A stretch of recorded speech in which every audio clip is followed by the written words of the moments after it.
dijo esto? My name is Adriana Ruggiero Robinson. I'm a daughter, a sister, a wife, and a friend. I'm also an immigrant. I work as a journalist, and for that reason, I usually share stories of many people. But this time, I'm gonna share a part of my own story. About 5 years ago, I experienced a serious depression that consumed almost all the light in my life. I had lost my job under very difficult circumstances, and I was already in the process of helping my family immigrate to the US. And as the weeks and months passed by without being able to improve my financial situation, my mental health deteriorated. Savings were gone quickly, and I started accumulating a ton of debt. I was worried I couldn't support my family anymore, and the possibility of becoming homeless was painful. I felt I was failing them, and professionally, I felt defeated. During those months, no one could have imagined what I was going through inside. I pretended everything was fine, but I never shared my true feelings with anyone. I was afraid I would be criticized or not understood, so I isolated myself, which was the biggest mistake because by doing so, I only made the problem bigger for myself. After a few months in that cycle, I reached a point where I didn't even want to wake up. It was like slowly falling into a very deep hole that seemed darker and darker. Until one day, I thought about ending it all and taking my life.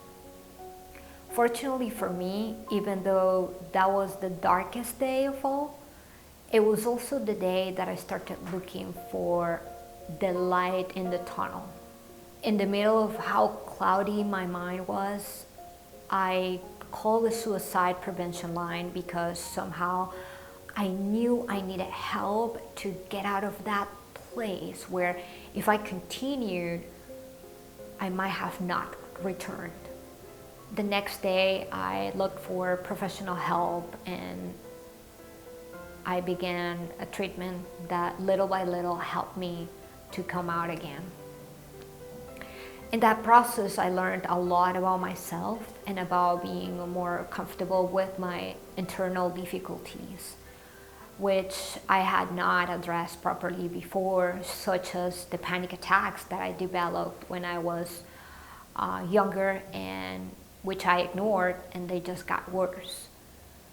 A big lesson I learned is that it's okay not to feel okay all the time, and that talking with someone, and someone you trust or a professional, can really help you, because mental and emotional challenges are real and we need to take care of them.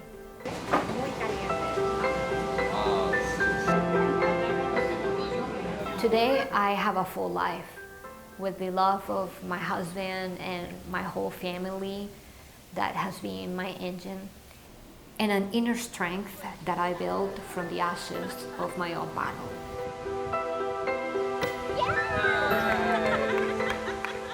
It has been a really difficult year, and I know a lot of people are paying very high bills emotionally.